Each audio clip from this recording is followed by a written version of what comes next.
Hey class, today I'm going to be talking about teacher and student communication inside the classroom. First off, the communication phenomenon dealing with teachers and students is a very broad topic that has been researched by many different theorists over time. Teaching and learning styles vary with each level of schooling all the way from preschool to college.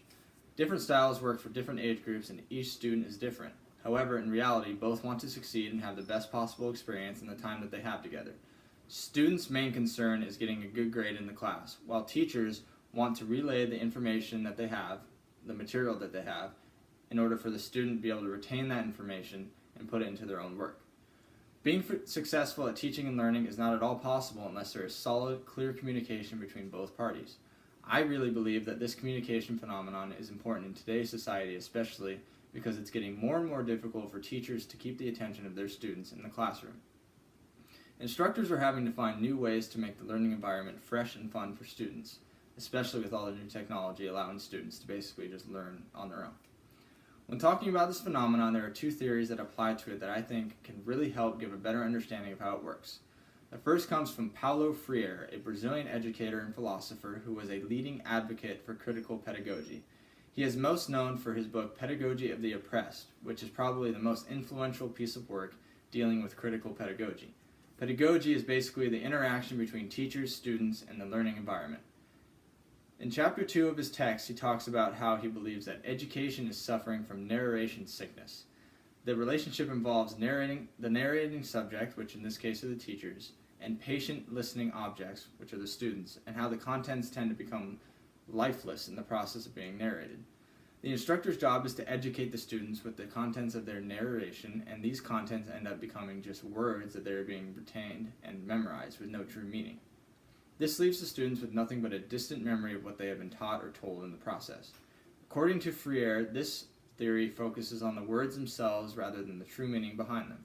For example, a teacher writes on the board that 2 times 2 equals 4. In this case, the student records the information and memorizes it, then repeats the same process over and over for every math problem the instructor teaches.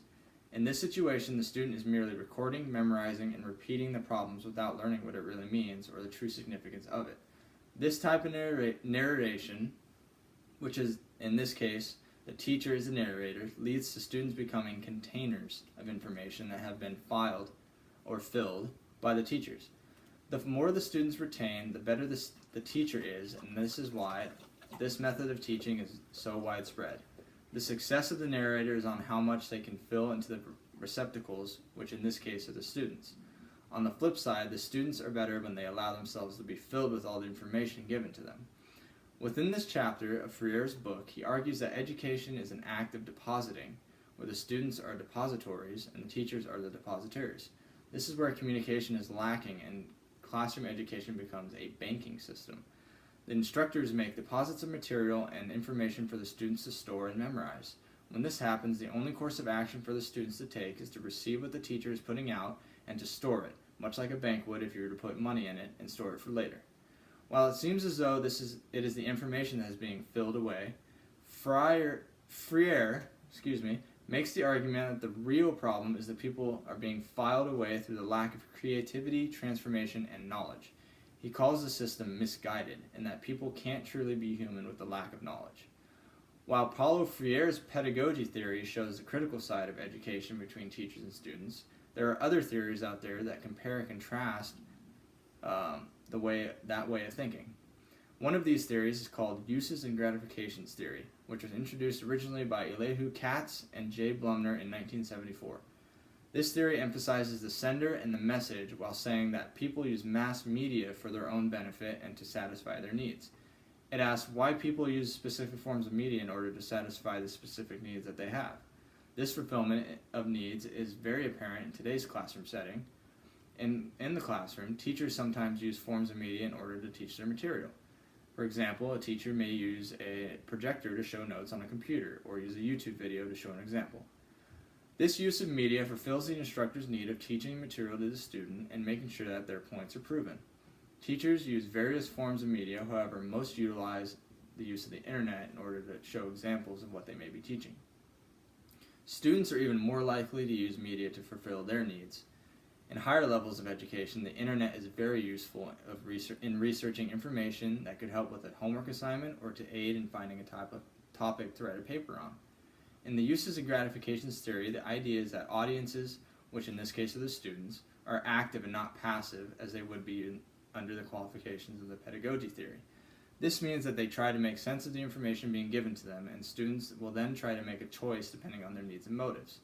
Television or the internet are probably the two most popular choices in this situation.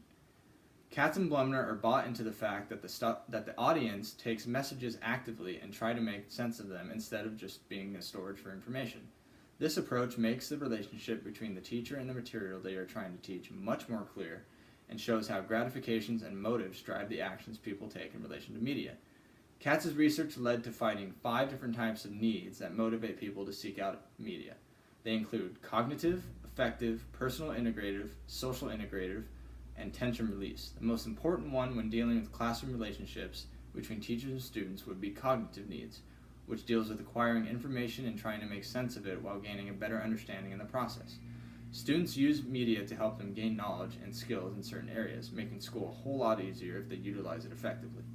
The other type that relates to classroom setting would be the social integrative, which refers to people connecting with each other through the use of media. The most useful form of media that is utilized between students and teachers would be email, in my opinion, which is the easiest way to communicate because it is checked regularly, making it very reliable in most cases. The use of media has become such an effective tool for people to take advantage of. Technology has come a long way in the last decade, making it much easier on the lives of everyone who comes into contact with it. The learning environment for students has changed drastically with the introduction of media and technology. Both of these theories are fantastic ways of showing the differences in approaches to the relationship that teachers and students share, with one focusing more on students retaining and storing information using the knowledge that they already possess, and the other involving media as an effective tool to gain knowledge and to connect with the teacher. We can theorize about which is the best approach for a teacher to take when dealing with students and how to effectively maintain a working relationship with them.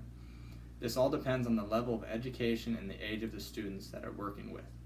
Every student has their own style of learning that works best for them, and no matter what it is up to both the teacher and the student to communicate and figure out how both can satisfy their needs.